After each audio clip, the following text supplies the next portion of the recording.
third Wednesday of the month, and that means it's time for our second. Third on Third with Lisa Webb and Third Street Realty.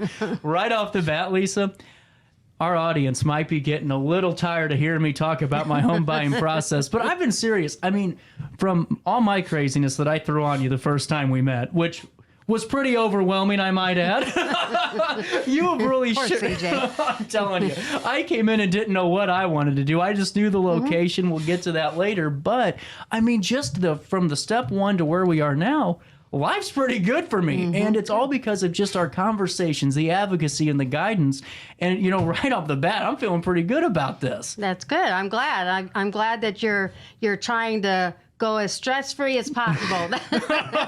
That's our goal, but it is. It can be very stressful, especially for a first-time home buyer when they don't know what they need to do, you know. Amen to that. Well, and we'll go through kind of the ins and outs of this, but I mean, right off the bat, we're kind of creeping closer and closer to the finish line. I'm feeling really good about this, and I've just been telling people all the time, like, every time I have a question, I called you on a Saturday, called you on a Sunday. You answer the phone and said, CJ, we got to wait for Deb. You know, we got to wait for this. Well, and with that being said, what do you think? Because I'm new to this. Is this process, the way we're kind of doing things, is this a little different? Are we kind of straight and narrow? Yep. So far, knock on wood. Let's knock on all the wood we can find. But where's my head? It is. You're following the guidelines. It's straight and narrow.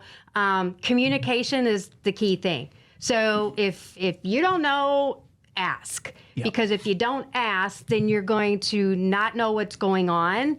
And then things can go haywire from there. So you always have to have a lender that's going to communicate. You have to have an agent that's going to communicate. And you, the consumer, you need to ask questions. Don't think any question is dumb or that we don't know the answer. If I don't know the answer, I'll get you the answer. Well, and that's for sure. And that's what I thought was so cool. And I keep going back to this, but I mean, all the resources that were in my, Third Street Realty folder, from inspectors to insurance to home loans, all of that's right there for, me to utilize. Right. But I wanted to ask you, because I'm going through this, but it's one of those where, we're at the ending stages now. The nerves are coming because it's like, we got a couple of weeks here. What's going to happen? Is that something that's pretty common in any home buying process? Is those last couple of weeks for the buyer a little nerve wracking? Yeah, and that's sort of the quiet time. And I told you at the beginning, whenever we started, I'm like, there's going to be a point where it's going to feel like crickets. Yep. And that's just where the lender's dotting their I's and crossing their T's. The appraisal's getting ready to come in. Everything is just getting ready to that final clear to close. So ask questions, but it's right now, everything's just flowing to get that clear to close so we can close like we need to. Well, and another thing that I keep highlighting is when I went to walk through the house the first time, I was telling people what I loved about this is it wasn't just you out there. Grover, your husband, was out there. And I loved the family aspect of that, to see and get to meet him a little bit and get to have his insights, because I'm sure, in your position, is it kind of nice having, not somebody over your shoulder, but just kind of a bounce back in case there's some feedback we need. Yeah, absolutely. And that's one of the things in our industry, in real estate. It's not the safest industry out there, especially for a female, to go to a home. And, I want to make sure my clients are safe when I go to a home, especially when I haven't been to before. And so it's always good to have somebody with you. And of course, we talked about at Third Street, it's all about the family values. Yep. My family knows we're in real estate. This is what we do. So if I say to my husband, hey, we need to go and check out this house, he's on board, and he's going to come and be supportive. And, plus it's great because you get to sort of see a personal side of your agent, to know that they're real. Well, and that's what I think is important, because, real estate, I was just going through this, and I think I talked to you about this. One of the least trusted categories of salespeople now are actually professionals. Lawyers were number one, your politicians were two, and car salesmen, real estate, and I can see that. But until I went out there with you and went, oh my goodness, this is like, if my family's cleaning sewers like they've done for years and years, this is the same thing. Right. Mm-hmm. And, yeah, it is. One last thing I wanted to highlight before we moved on, because you guys had some great questions and we're going to highlight those. I wanted to ask you about the recognition you just received. I know I probably shouldn't have, but I wanted to highlight that because it's always cool to know that, you're getting recognized for your hard work and the referrals and all that. Fill us in. Well, that particular, I'm assuming you're talking about my 4 years. Yeah. Okay. Sorry, I didn't talk to Lisa before this. I just throw good news on people. That's right. Yeah. So one of the groups that I belong to, it's called Team Referral Network. And I remember when that group first started, grounds from the very beginning, I became a part of it. And so 4 years of dedication and being a part of this networking group and being, stand up and helping other people grow their business is what that's all about. Well, and I just wanted to highlight that because you are instrumental in the business community and really helping people connect the dots and reach that next stage. And that's what it's all about. You know? Yeah, absolutely. And I know that, and I know we didn't talk about this before, but I was watching the show the other morning and Hannah from Livingston Park Committee came on, and so Third Street was sponsoring the face painters and the magicians at the festival on the 1st. What's funny is I had no idea you were doing that. I didn't tell you. Whenever she said that, I went,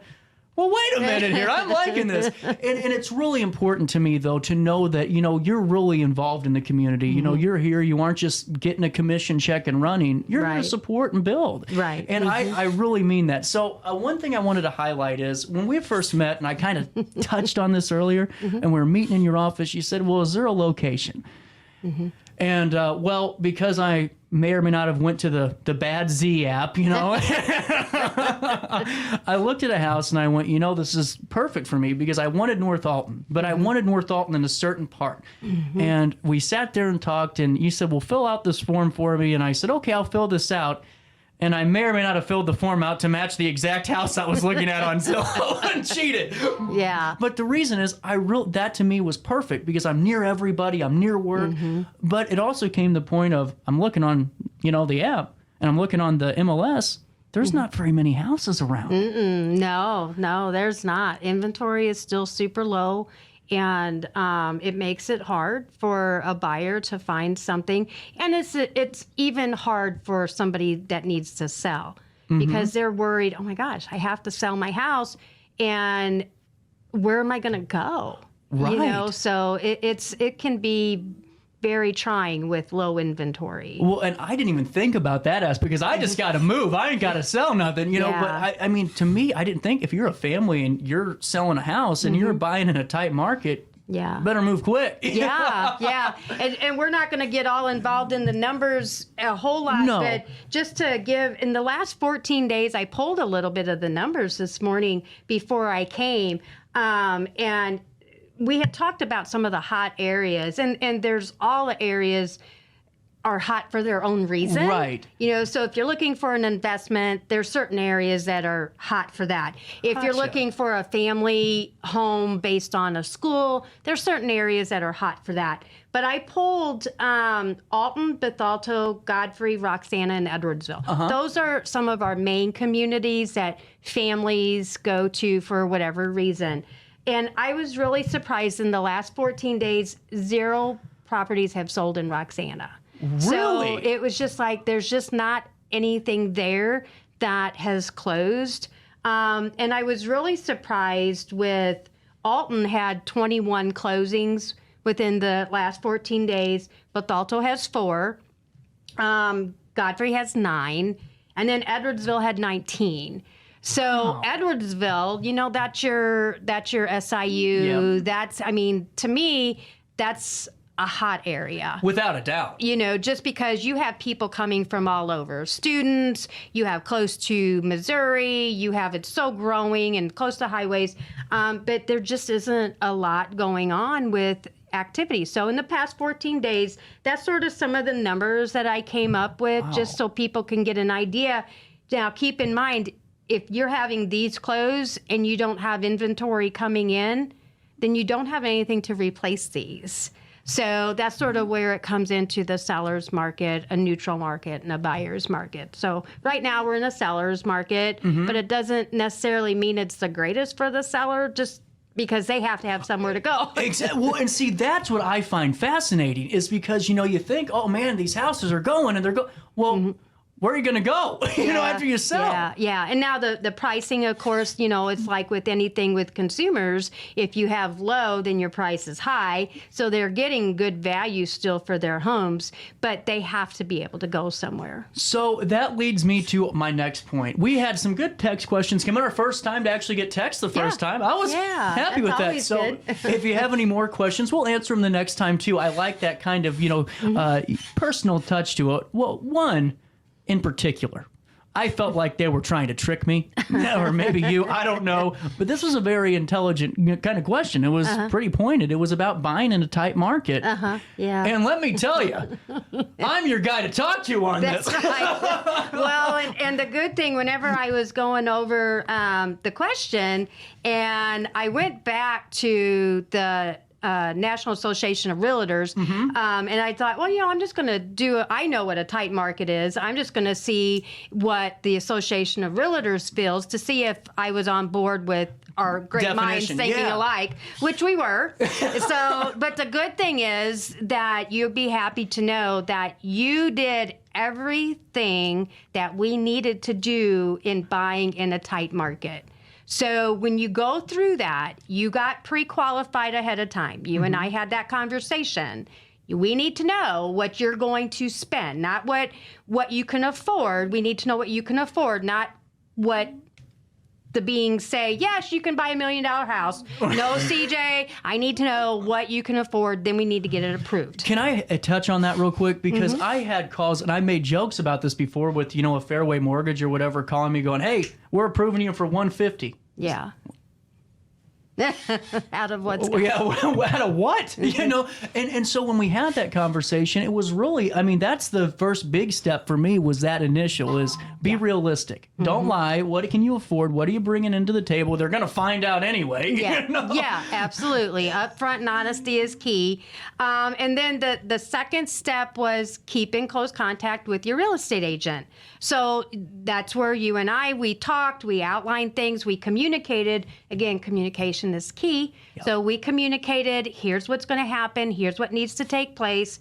And then it talked about scouting out new listings yourself. So this is something that you don't hear a lot of people say, scout out the listings yourself. But depending on your schedule, you may be on your phone at 1 or 2 o'clock in the morning. Very true. So don't call me. No, do not call Lisa at 1 a.m. Don't call me at 1 or 2 o'clock in the morning. Jot it down and say, this looks interesting. And then make a list and then send your agent those. Hey, I would like to find out more information about these. Are we going to drop everything and go and look at them? No, not necessarily. We're going to see if they even qualify for your needs first.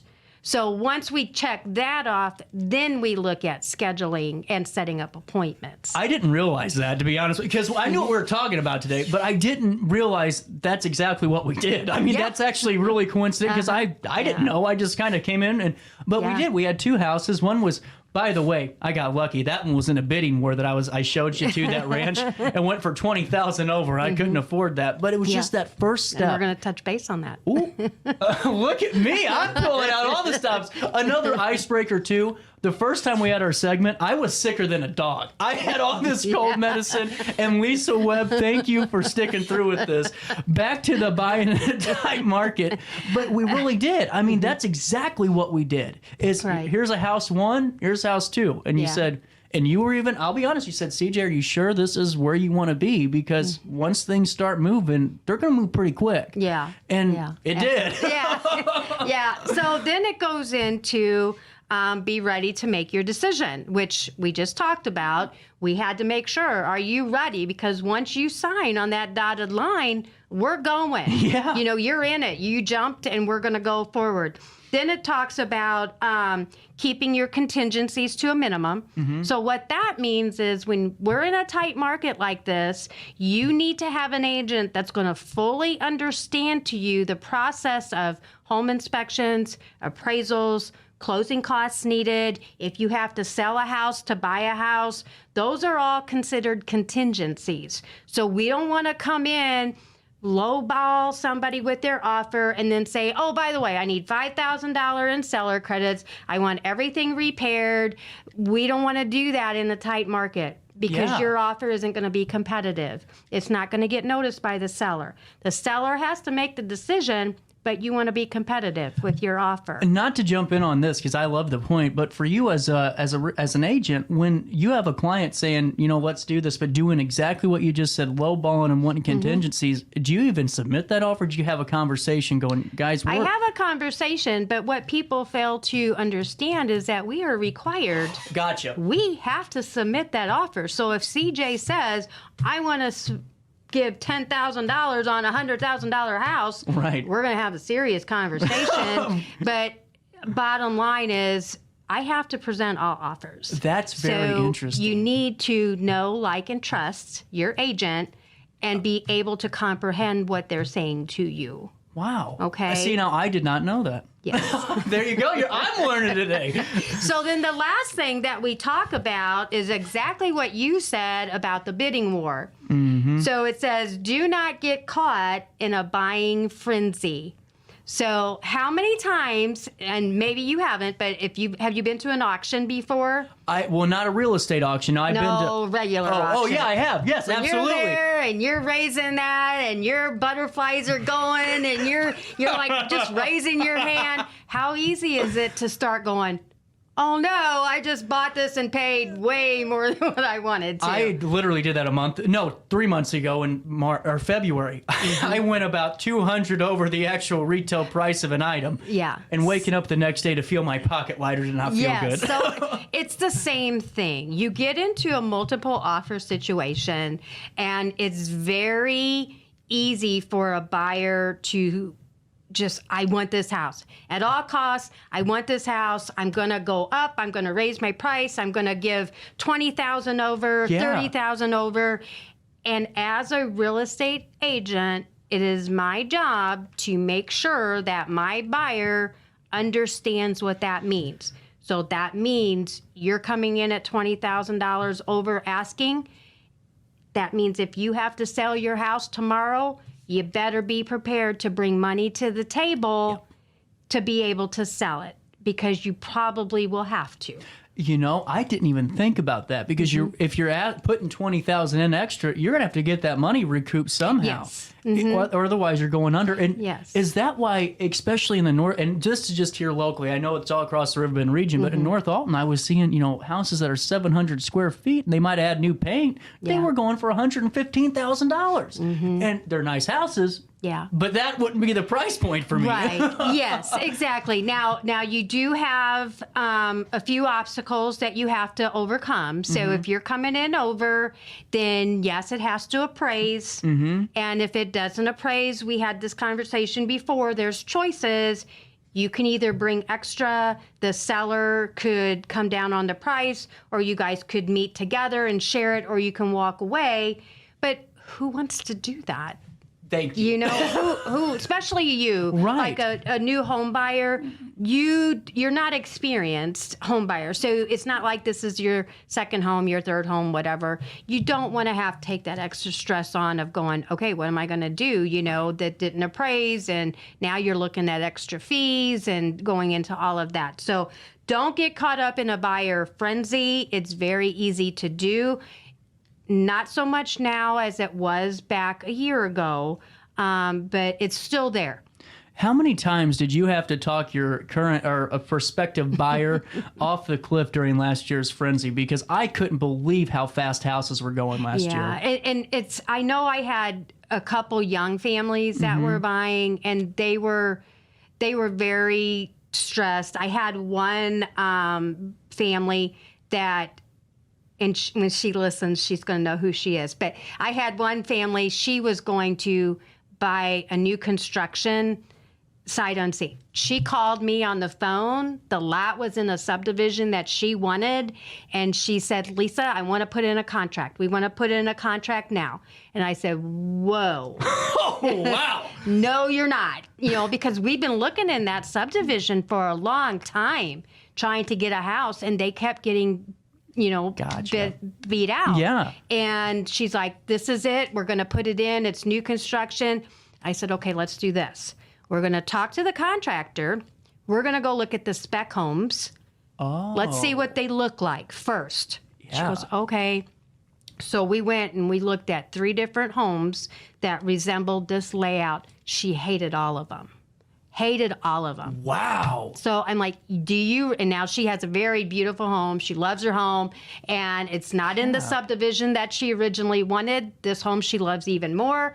And I said, do you really realize, she's like, if we would have done what I wanted to do, we would have been stuck with a house that we hated. Well, so and that's just how it was. Well, and that's why I think it's so important, because, I'm not saying your real estate agent should tell you no to everything you bring to the table, every idea. Just to be realistic. Yeah, exactly. To be honest. Exactly, because we all get the big goggles when we see the thing we've been wanting forever, and we'll get exactly. it And anyway. if you think about it, this was a new construction. So this was a nice priced home. Mm-hmm. And there's agents, I guess, that could have just said, okay, let's write it up, right, and done. call it a day. But that's not how it's supposed to be professionally. That's not how we are. Mm-hmm. We need to look at what actually is good for you, and you better make sure it's 100%, maybe 110% before we sign, because we have had people over the years buy a house sight unseen. They're from out of state or whatever the case is. They come into town. They hate it, and then it has to go right back on the market and sell it because they just don't like it. And that's the risk you take whenever you're buying something sight unseen. And that does happen. I had a property, one of my properties fell out of contract because an out-of-state person put in an offer, sight unseen. The agent walked around with the video and put in the offer. House was sold as is, and they did a home inspection, and they weren't educated on how the home inspection works. And so then they terminated because they just thought it's just too much. Yeah. Well, that's what happens when you buy something sight unseen and you can't see the real bones, So I was going to ask you something, because that's a great point. Now you brought up 2 questions, and this could go on for another 4 hours. But we're limited time. We are limited on time. But I does the appraisal, I keep going back to that word. Does the appraisal ever affect, so let's say when I sell this house, everything goes well in the next 2 weeks. We sign the papers. Lisa Webb's happy because I won't be calling her every 30 seconds. We sign this. When I put it on the market, do we put it on the market at what it appraises for? Does the appraisal affect the market value of a home directly? You're not going to put it on the market as what it appraised for now. Okay. When it comes time for you to sell in 5 or 6 years, because that's about the average time frame for you to upgrade and get something a little bit bigger, we're going to run the market values again. We're going to run the comps again and see where the market sits. The market could improve, which we always hope it can. It could go down, which we don't want it to, but the market's going to tell you, those comps are going to tell you what your home is worth at that current time. It's not what somebody's going to say, well, I'll give you this for it. If it's not worth it, it's not worth it. You got to let the numbers tell the story, and the numbers are what everybody in the area buys and sells their homes for. That's what the market's going to tell you your house is worth. Wow. So this is actually, we got time. I got to ask you this now, because back in the day, it seemed like, I'm talking way back, people were buying houses in cash, and neighbors making an offer, in the early 60s and the 50s. Do those, someone goes, well, such and such offered me, 60 or 30 grand for this 2-story house in 1960. Yeah. Even though it might have been over market value, that doesn't matter anymore in the history of the valuation of the home, correct? Right. So what people need to understand, and I think it's sort of goes back to, yes, you can sell your home for sale by owner. You can. It's okay. I'm not saying that you shouldn't do that. Right. But you have to understand that when you think you're giving somebody a great deal, it's affecting all of your neighbors. Yep. It's affecting the values of the surrounding neighborhood because none of that is documented. So if you go and you do, and we just did a quick claim deed on a property the other day. If you do a quick claim deed and you don't register what that's sold for so the public sees that, you're not going to be able to utilize that in a comp. Right. So it has to be out there to pull from. And if I'm selling you a house and I'm going, hey, I'm going to make you a great deal. I know it needs work. I'm going to give you $30,000. But then you find out technically it's not a great deal because if you would have done your comps, it could have been worth $50,000. And yeah, it's a great deal for the guy that sold it to you, but not for you because you could have really, had more value to it. Yeah. So that tends to come in and at some point we can discuss about wholesaling. That's a whole nother ball That's game. interesting. That is a whole interesting. That's a whole nother ball game. Because I was just at Chicago for my ombudsman meeting, and we talked about wholesaling a little bit, and then I was reading some groups that talk about wholesaling, and there's a lot of people out there that don't get it, that do it wrong, to where you, the homeowner, is trying to get out from underneath the property. Then you have an investor, a wholesaler going, well, I'm going to give you this, and then he's selling it to somebody else before it's even sold, and then he's making a ton of money. You're not getting nothing, and then you walk away going, well, I just got ripped out of $30,000. So that's a whole nother ballgame, but that's why it's very important to know what those comps are, because those comps in that market is going to justify what the price of your home is. I'm telling you what, I love how I can just put Lisa on the spot. I really do. I think that is fantastic. And I wanted to make sure that we hit on that question all the way. Did we hit on every point in bond in a tight market? Yeah, I think, and thank you to the person that 314. sent that in, 314. Yeah, we appreciate it and glad you're listening. But we wanted to make sure that we did answer back and understand and make sure we clarified what that actually is. Absolutely. And before we circle back to maybe a few other questions that came in, I wanted to make sure that we kind of, because I'm very transparent with things in certain facets. And I wanted to make sure that, I took people through this a little bit more. So we had the inspection. Tony came over, did a great job. Yeah. And then after that, we had some we had some things that we needed fixed. We got them done. Yeah, absolutely. Yeah, and that's, when we go over the steps of what you've done, you've had some grants that you use for this, so that's a whole other area of pass or fail, that we had to look at through the Madison County Grant Program. So we're going to do an episode coming up where we're going to talk about grants so people understand. But yes, those are things those were essential for the loan to go through.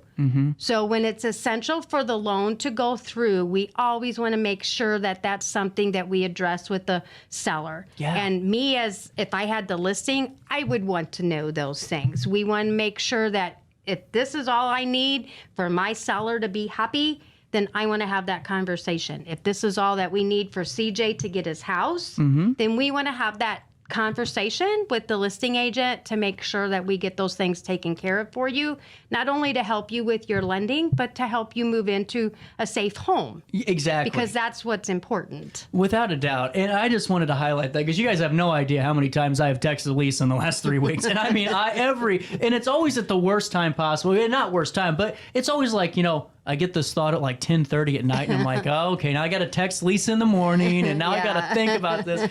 Was there any other questions on here that you saw that you wanted to highlight? So I wanted to talk a little bit more. We talked about junk fees the last time I was here, and I see this more and more coming up in the realtor groups with conversations about transaction fees, who has to pay, who should pay. There's no right or wrong answer for that, but what I want the consumer to understand is interview those agents. Just because mom and dad use this guy that has been in real estate for 50 years doesn't mean that he's a good fit for CJ. Right. So interview. If you have somebody that lays out all of these fees that they expect either a seller or a buyer to pay, right.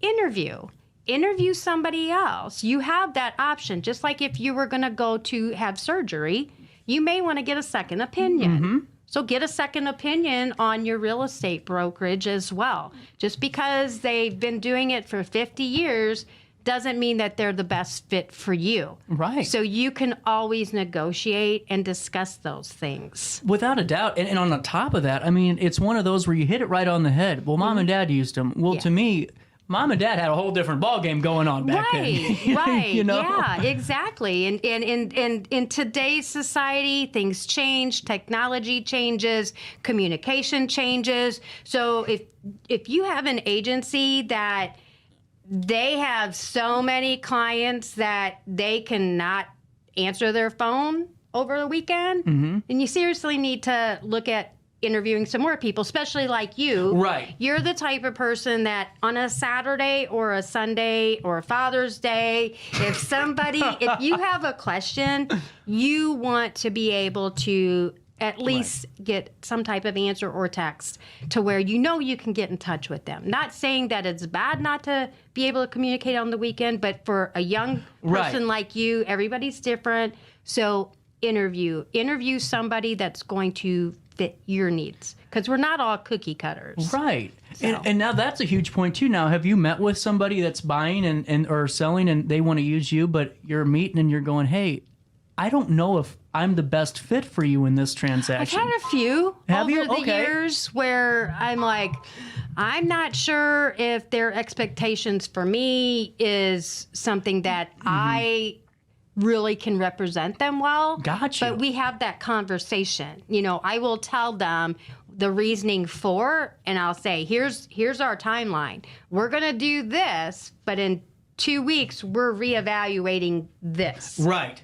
And that way they know up front that there could be some sticking points, and then we can have that conversation. Well, and that's why I think it's important, because time and time again, I mean, you see all these, posts and everything. I really like somebody that's honest. And, Lisa had no problem telling me to take a breath, a couple weeks ago. I will never forget that. Yeah. During the inspection, we went through, I said, I don't know, because this is looking wrong and this isn't really matching up. What do I do? Yeah. CJ, let's just look at the numbers. Yeah, absolutely. Yeah, we need to, just stay on track, stay focused, because it's easy, because you're going to talk to Sally Joe, who's going to talk to Jimmy Bob, and then they're going to say, well, we did this and we did that. And then you'll be, before you know it, you're like, oh my gosh, I don't know what's going on. I'm totally stressed at this point. More confused than when you started. Yeah, absolutely. So you always want to be able to communicate and keep that line open. Whether it's a good or a bad news, you want to be able to discuss it. And that's the thing. Because now, in your opinion, and we still got a couple more questions, and I know I said 30 minutes, but we're going longer than that because I've had too much fun. We're 32 minutes. Oh, no. But I got to keep talking to you because I really think this is fascinating. Whenever we're, going through and... Hell, I lost my train of thought, and I was so excited that we hit 30 minutes. But let's circle back, though, really quick to some of the other questions that you got really quick. So the last thing that I wanted to just sort of touch base, we did have a short conversation about dual agency. Yes. So that can be a very sticking point with people as far as dual agency. We're not going to go back and review it. Go back and listen to the last episode. On demand. On demand, because it's there. But it is something, because the question was, is it an industry standard? And it's not that it's an industry standard. People need to understand that dual agency is at the discretion of the brokerage. Yeah. So some brokerages will not allow, some states won't allow dual agency. So you need to really discuss that with your brokerage that you're working with. Anytime I go to list a house, we have that conversation. If they tell me, no, I don't want you doing it, I respect their wishes and I don't do it. I won't represent buyer and seller if my seller doesn't want me to. Because it's their choice. So that's just something that I wanted to make sure that person, thank you again for the question. Keep texting them. That's right. They understand that it's not necessarily a standard, an industry standard. It's based on brokerage, and sometimes it is based on states. Illinois does allow it, but some states don't. That's really fascinating. Mm-hmm. Yeah.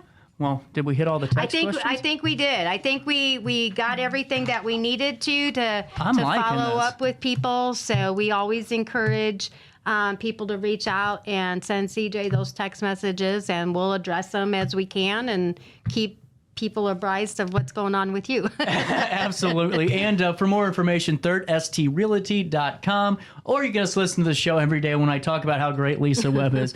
And there was one last thing I was going to get at, and I almost forgot it, but I didn't. I actually remembered. Good. So we're in this lull period of, maybe closing on a certain date, maybe not. And whenever you're going through this, what's important for maybe a buyer out there that's watching going, actually, I'm kind of in a similar situation because I was told we're going to close here, maybe, but now it's a couple weeks over here and maybe it's here. Right. What's the best course of action for that? So since you mentioned that, there's one thought that popped into my head that it may sound silly to people, but it's something common that happens.